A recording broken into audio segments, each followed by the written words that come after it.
Então, nesse instante,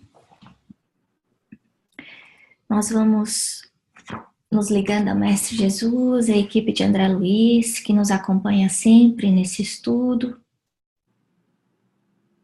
pedindo proteção nas nossas casas, para que esse estudo, Senhor, possa seguir de uma forma tranquila, harmônica, para que não haja nenhuma interferência menos positiva no estudo dessa noite. Mestre amado Jesus, abençoa o nosso desejo sincero de estudar, de aprender. Clareia a nossa visão e entendimento, abre os nossos ouvidos, Senhor. Ajuda na nossa palavra. Que nós possamos ser todos envolvidos e inspirados pelos benfeitores do plano espiritual maior. E assim, nós vamos seguindo a Cris, que fará a prece inicial por nós. Pai Celestial, de infinito amor, misericórdia e bondade, agradecemos por esse estudo que nos reúne para aprendermos mais. Agradecemos a toda a equipe espiritual que nos reúne com tanto amor e dedicação para nos proporcionar essa oportunidade de aprendizado. Que esse momento seja um momento de paz, um momento em que nos conectamos com o alto, nos conectamos com a equipe espiritual desse estudo, para que possamos, Senhor, receber as inspirações, que possamos refletir. E mais uma vez,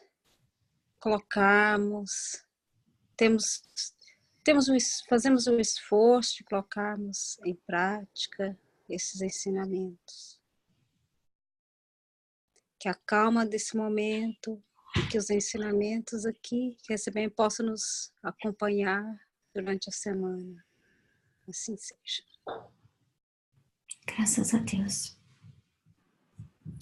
Então, na semana passada, a gente viu a importância do pensamento, principalmente antes da nossa hora de dormir.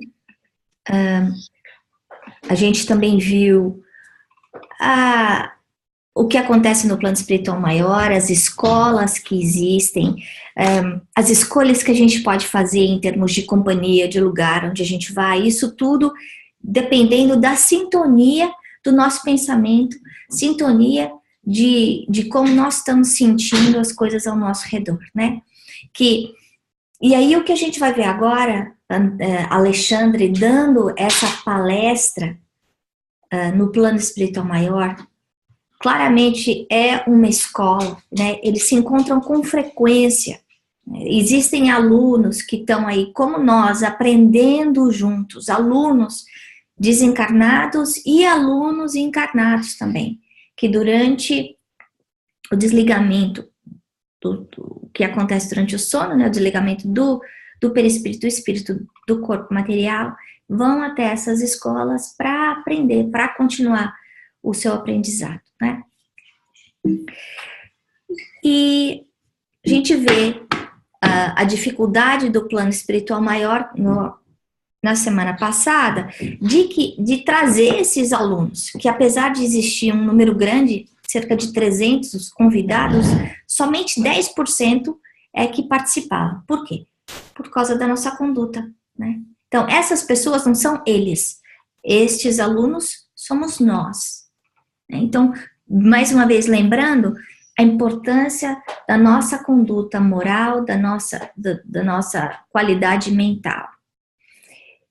Então, 30 aí pessoas do grupo que costuma ir, total 100 mais ou menos pessoas encarnadas e muitos desencarnados. Então, algumas coisas para a gente trazer para o nosso conhecimento aqui. Primeiro, o aprendizado acontece aqui, acontece no plano espiritual. O aprendizado acontece enquanto a gente está encarnado, o aprendizado acontece quando a gente está desencarnado. Alexandre deixa claro a importância da nossa qualidade mental durante a palestra dele, falando que ninguém se transforma após a morte, que a gente continua sendo o que a gente é. As companhias que a gente escolhe aqui, a qualidade dos pensamentos, bons, ruins, não vai mudar depois que a gente morrer. Que essa transição é uma transição meramente vibratória, no aspecto de plano material para o plano espiritual, que é um plano mais sutil, né? Outra coisa importante que chamou a minha atenção quando eu estava preparando a aula é a responsabilidade do plano espiritual. Que existe uma organização, uma ordem, uma disciplina muito grande em relação ao estudo. Você vê que, por exemplo, a gente está fazendo aqui esse estudo, eu peço para que todos ouçam o capítulo, leiam o livro. Para quê? Porque a hora que chega aqui, a gente esteja com a mente um pouco mais receptiva para capturar todos esses ensinamentos que André Luiz está dando para a gente. Esse livro em especial, porque é um livro altamente complexo e cheio de detalhe. A gente vê que no caso do Alexandre, ele vai um passo, ou muitos passos a mais. As pessoas que participam da reunião dele só podem... primeiro, o tema é escolhido baseado nas perguntas que ele recebe dos alunos. Olha só que coisa.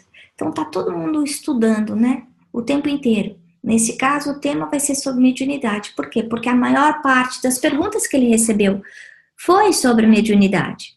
A outra coisa é, somente aqueles que mandaram as perguntas antes é que vão ter as perguntas respondidas. E também, somente aqueles alunos que levam a sério o estudo é que podem fazer pergunta. Então, é como se tivesse uma hierarquia, apesar da escola estar aberta a outros alunos, além daqueles que são os frequentes, somente alguns podem ativamente participar durante a aula. Mas aí ele lembra, mas muitas vezes esses alunos são alunos convidados, são trazidos e eles têm os próprios grupos. Então, nós também podemos ter, ou talvez nós já tenhamos os nossos grupos no plano espiritual. Talvez o estudo do André Luiz, não só aqui, mas também no plano espiritual. A gente sabe que acima de todo o centro espírita existe uma outra organização espiritual, muitas vezes um hospital, e que a gente faz parte. Quantas vezes nós acordamos com uma sensação de que a gente trabalhou durante a noite, de que nós nos encontramos, que conversamos, que fomos a lugares. Por quê? Porque fica ainda uma reminiscência muito leve do que aconteceu. Então, isso que ele está contando para a gente é simplesmente para trazer para o nosso consciente coisas que muitas vezes a gente já sabe que participa, mas está no nosso subconsciente, né? Mas esse ponto do pré-estudo é muito importante. E é uma coisa que vai da consciência de cada um de nós. Mas é claro que quanto mais a gente se esforça, mais a gente apreende ou aprende, né? Bom, aí Alexandre começa a falar. E aí ele comenta, né, da mediunidade. Mediunidade o quê? Né? Porque a gente sabe, a gente muitas vezes olha para a mediunidade como esse intercâmbio entre o plano material e o plano espiritual, mas não é esse tipo de mediunidade que ele está falando, não é sobre o intercâmbio puro. A mediunidade que ele está falando é essa ferramenta que é usada pelo plano espiritual maior, superior, por Deus, que foi usada por Jesus. Para quê? Para fazer o bem. Então todos nós sabemos, no livro dos Espíritos, todo mundo tem mediunidade, grau maior, grau menor.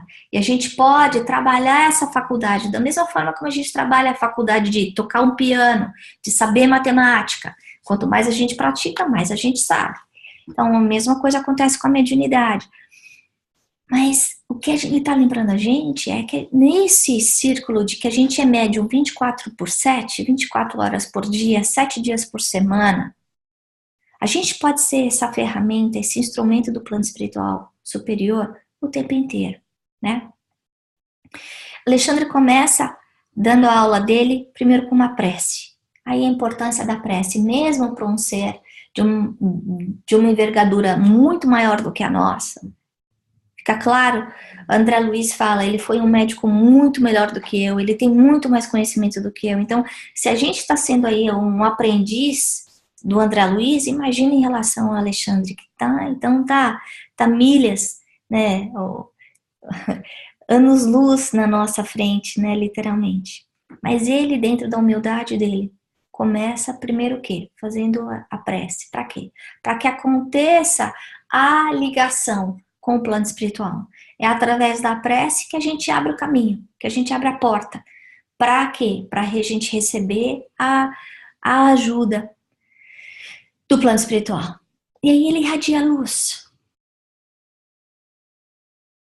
E é interessante porque quando a gente vê quadros de Jesus, muitas vezes a gente vê aquela aura, né, aquela luz emanando da cabeça de Jesus. A gente vê isso em relação aos anjos também, né, que é, eu diria, a sabedoria, ou talvez até a vidência de algumas das pessoas que pintaram os quadros. E numa analogia muito bonita, em que a luz, onde existe luz, não existe escuridão, né? Então aí ele está aí não só iluminando no aspecto do conhecimento, do que ele está explicando, mas também ele mesmo se torna luz, ele se ilumina. E quando ele se ilumina, a primeira pessoa para receber aquela claridade é ele mesmo, depois os outros, né? E ele fala de uma forma simples, amorosa. E aí, nesse momento em que ele está realmente dividindo o conhecimento dele nessa forma tão bonita, existe uma transfiguração. Então, ele muda de forma. E começa a irradiar a luz por todos todo o seu corpo perispírico, né? Então, olha que coisa bonita. Será que a gente conseguiria fazer uma coisa dessa, né? E muitas vezes, quando a gente está fazendo bem, a gente sente essa leveza, a gente sente a energia saindo da gente, da mão, do rosto. A gente sente o calor, a gente sente o bem-estar dessa doação. E a primeira pessoa que se beneficia toda vez que a gente faz isso é quem? Somos nós mesmos. Quem dá é o maior beneficiado do bem. E aí ele começa a falar da mediunidade e ele volta um pouco, né, do que a gente já viu nos capítulos anteriores, falando que a mediunidade não é só um efeito mecânico. Que as perguntas estavam em relação ao impedimento psicológico, fisiológico, e ele fala, mediunidade não é só ligar uma chavinha on and off, essa mediunidade como instrumento da divindade, né? É o quê? É conquista pelo esforço. Precisa do quê? De trabalho na nossa qualidade mental. Por quê? Porque se eu não consigo melhorar a qualidade do meu pensamento, a qualidade do meu pensamento, do meu sentimento, com que espírito que eu vou conseguir me ligar? Com aqueles da mesma qualidade. Então, se eu tenho raiva, se eu sou brava, se eu brigo com todo mundo, se eu vivo deprimida, se eu reclamo da vida o tempo inteiro, com razão ou sem razão, não importa. São com esses tipos de espírito que eu estou me ligando. Aí acontece, então, essa inter-relação entre o plano material e o plano espiritual, mas não é essa mediunidade como instrumento da divindade que ele está falando aqui. A única forma, o único caminho da gente conseguir ser esse instrumento da divindade é o quê? É seguir o exemplo de Jesus. Como? Através da reforma íntima. Então Jesus falou, eu sou o caminho, a verdade e a vida. Ninguém vai ao Pai senão por mim. O que significa isso? Quer dizer, se a gente não conseguir, enquanto a gente não conseguir, porque ninguém daqui consegue na Terra, enquanto nós não conseguirmos pensar da mesma forma amorosa, agir da mesma forma amorosa em tudo que a gente faz, a gente não vai estar conseguindo ser 100% conectado a Deus. Puxa, não, mas peraí, isso me dá um desânimo danado, porque Entre eu e Jesus, uma distância infinita. E aí? Aí a gente vê no livro dos Espíritos falando da escala dos espíritos, né? Dos que são malévolos, dos que são imperfeitos, dos que são perfeitos, dos da esfera crística. E no livro Boa Nova a gente vê que até os de esfera crística, como Jesus, existe uma graduação. Então a gente percebe que essa perfeição é sempre uma perfeição relativa. A gente tem que olhar Jesus como aquele norte, aquele guia, aquele modelo para onde eu tenho que seguir. Jesus, quando ele falava de pregar, ele não estava querendo falar, vai lá e fica falando. Não é o pregar com a palavra. O pregar do grego é mais do que isso. A tradução acaba sendo uma tradução pobre. Quando Jesus fala do ide pregar, ele está querendo dizer ide e vive o que eu estou dizendo. Então é a gente pregar através do quê? Do nosso exemplo, da nossa ação. E isso, no Espiritismo, a gente chama de reforma íntima, né?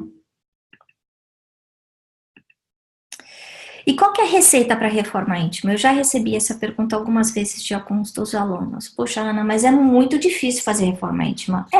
É muito difícil para todo mundo. Mudar, a gente fica sempre querendo que o outro mude e a gente esquece a complexidade e o trabalho que dá para a gente mudar. Aí Alexandre fala, a edificação do reino interior com a luz divina reclama trabalho persistente e sereno. Então não é para a gente achar que vai acontecer do dia para a noite.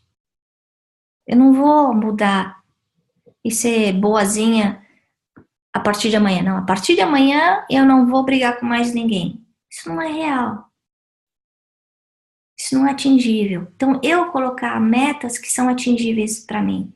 Não, toda segunda e quarta eu não vou gritar. Nas terças e quintas eu não vou brigar com meu filho. Na sexta-feira eu vou tentar não perder a paciência no trabalho. Enfim, da mesma forma que a gente tenta se colocar numa disciplina de fazer exercício, de comer direito, a gente fazer essa dieta espiritual, como Joana de Ângeles fala, né? Mas ser persistente. Então não é porque eu não consegui um mês, ou eu falar assim, não, mas eu nasci assim, eu sou assim, não vou mudar nunca. A gente vai mudar. E se a gente não mudar por amor, a gente vai mudar pela dor, né? Mantendo a calma. Mantendo a paciência conosco mesmo, né? Sabendo perdoar a gente mesmo. Não será somente o preço de palavras que erguereis os templos da fé viva. Então, o que Alexandre está falando aqui pra gente? Não é só vir falar. Não faço o que eu faço, mas falo o que eu falo. Muitas vezes eu nem falo, né? Então eu não respondo com grosseria, mas eu não olho no olho da pessoa, eu viro a cara, eu bato a porta, eu saio andando sem falar com a outra pessoa.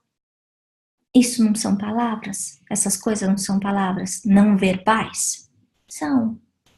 A gente sabe que 80% do nosso comportamento, da nossa comunicação, é não verbal.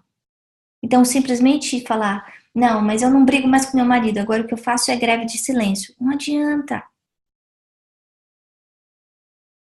Não, eu não respondo mais. Eu não respondo mais, eu viro a cara. Eu fico emburrada. Um dia, uma semana, 3 semanas, 3 meses. E aí? Onde é que está a minha fé? Quando ele fala que a gente seja templo de fé viva, ele está querendo dizer, fé é o quê? É aceitação, é resignação, é a gente entregar a nossa vida para Deus e aceitar. Aceitar o quê? Aceitar as circunstâncias que estão na nossa vida, abraçar os desafios que estão na nossa vida, sejam desafios morais, sejam desafios físicos, sejam desafios materiais. E ele fala, trabalho persistente e sereno. Ele não está falando que é fácil, né? Aí ele continua. É imprescindível a escolha de material, esforços de aquisição, planos deliberados previamente, aplicação necessária, experimentação de solidez, demonstração de equilíbrio, firmeza de linhas, harmonia do conjunto de primores de acabamento. Então, ele está falando, vocês vão passar por teste. Não é porque você está na doutrina espírita e hoje está sendo mais ou menos bonzinho que você não vai ter problema. Não. É na hora do teste que a gente mostra o quê? Que a gente aprendeu a lição. A lição o quê? De humildade, de paciência, de perdão, de resignação, de perseverança, de harmonia interior. É eu buscar o caminho, a receita, baseado naquilo que eu já aprendi. Né? E essa transformação interior, como a gente já viu, ela começa com o quê? Através da minha vontade. Primeiro eu tenho que ter vontade de melhorar, vontade de mudar. Depois eu preciso colocar trabalho e esforço. Depois eu preciso ter o quê? Disciplina e perseverança. Então aí eu fiz uma analogia com a semente até a árvore. E eu coloquei o carvalho, que é uma das árvores maiores e mais fortes que a gente conhece, né? Que inclusive é comentada por Jesus, né? Para que a gente seja esse carvalho, né? Que oferece sombra, abrigo para todo mundo que está ao redor, né? Quando a gente pensa na semente, né, que está lá enterrada no fundo da terra, a gente pode olhar para essa semente e pensar, puxa vida, né, eu sou a semente, tô aqui na escuridão, posso olhar desse jeito, mas é essa mesma escuridão, a terra que vai prover todo o alimento que a semente precisa para quê? Para vingar. Olha só que coisa interessante. A gente aqui na terra, no meio dessa escuridão, dos problemas que a gente tem de todas as matizes, é através desses problemas que a gente vai o quê? Crescer e vingar. Mas precisa do quê? De disciplina, de ordem, de perseverança, de trabalho. Trabalho que é intransferível. O trabalho da Ana, o esforço da Ana, por mais que eu ame o meu filho, eu não consigo fazer por ele. Todo mérito vai ser meu, como todo demérito também vai ser meu. Eu sou responsável pelo bem que eu faço, pelo mal que eu faço e pelo bem que eu deixo de fazer. Né? E aí ele fala uma outra coisa importante, que é isso da gente espiritualizar a matéria. Então, em vez de a gente ficar esperando que os espíritos de luz desçam para vir ajudar a gente, ele está falando, gente, vocês precisam subir. Vocês precisam se esforçar para conseguir viver essa mediunidade como instrumento divino. Vocês precisam espiritualizar a matéria. Então pedir a luz, buscar a luz, mas sair da sombra. Então, se eu estou percebendo que eu estou impaciente, mal-humorada, grosseira, brava, então o que eu posso fazer para melhorar?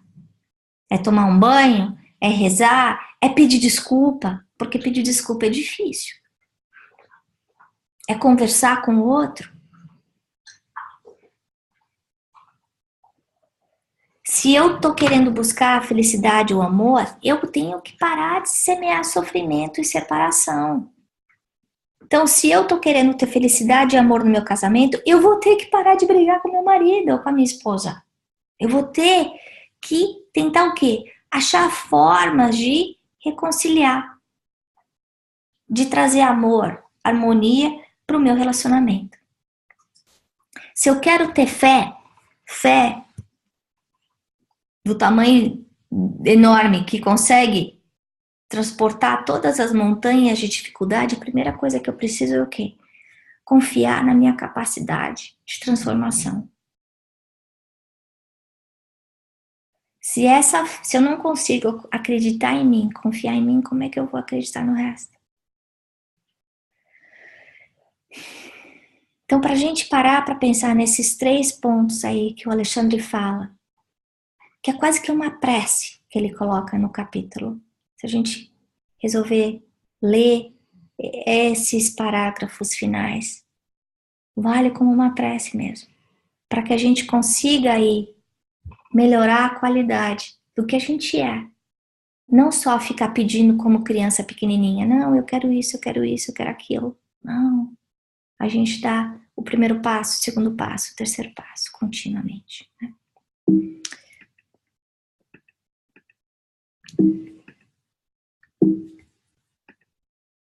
E aí, para a gente encerrar o capítulo de hoje, né, para a gente refletir, eu sempre deixo aí o último slide para a gente pensar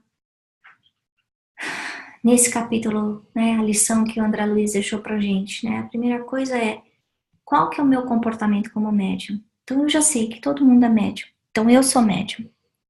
Mas eu tô sendo esse médium nessa qualidade que o Alexandre está falando? Ou eu tô sendo médium como simplesmente instrumento do meu obsessor? Ou dos espíritos inferiores que estão me acompanhando? E a gente sabe que nem todo mundo é sempre bom, nem todo mundo é sempre mal. Então, quando eu estou sendo instrumento da divindade, seja quando eu estou abraçando meu filho, quando eu estou dizendo uma coisa boa, ajudando um doente, quando como eu me sinto quando eu estou sendo essa ferramenta do bem? Como é que eu consigo replicar esse comportamento mais vezes dentro da minha vida? E a terceira coisa que a gente volta aí toda semana, que eu acho que é o ponto maior desse livro, né? Esse livro fala muito sobre oração, mas principalmente ele fala muito sobre a qualidade do pensamento. A importância da gente orar e vigiar. Peraí, Ana, então quer dizer que não adianta só eu rezar? Não, não adianta. Que é exatamente a mensagem do Alexandre aqui. Não adianta eu só saber a teoria e não colocar em prática. Não adianta eu saber que é importante colocar o espiritismo dentro da minha vida, mas eu não acender a minha própria luz. Acender a minha própria luz aonde? Para quê? Acender a minha própria luz dentro da minha casa, fazer da minha casa um oásis de paz, de harmonia. Eu acender a minha própria luz aonde? No meu trabalho. Para quê? Para que as pessoas que estão ao meu redor se sintam bem ao meu lado. Acender a própria luz aonde? Com a minha família, a humanidade, com as pessoas que estão sofrendo, que estão doentes. Eu só vou conseguir acender essa luz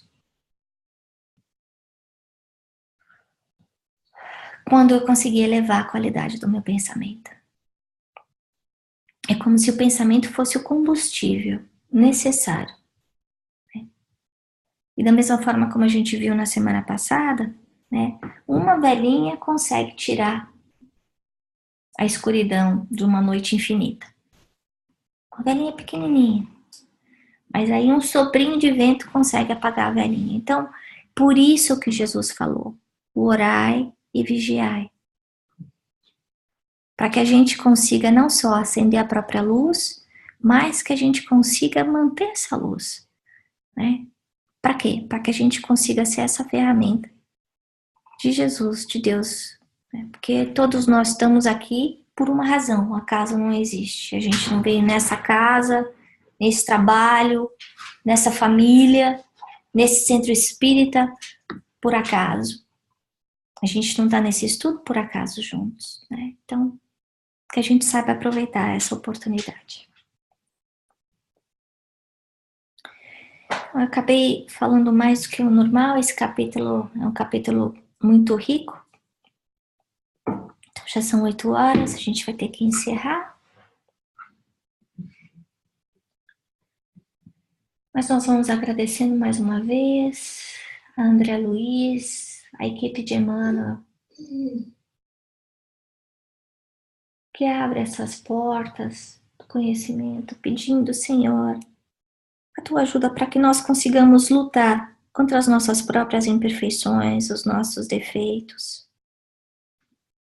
Todos esses vícios de passado, esse ranço que a gente carrega dentro da gente, ranço do quê? De orgulho, de animosidade, de mágoa. Mestre amado Jesus, auxilia-nos para que nós consigamos lutar, sim, contra as nossas próprias imperfeições. Que nós consigamos, Senhor, ser mensageiros do Teu amor, instrumentos da Tua paz, trabalhadores da Tua seara, onde quer que estejamos. Supre as nossas deficiências, auxilia-nos na nossa pequenez, Senhor, na nossa caminhada aqui na Terra.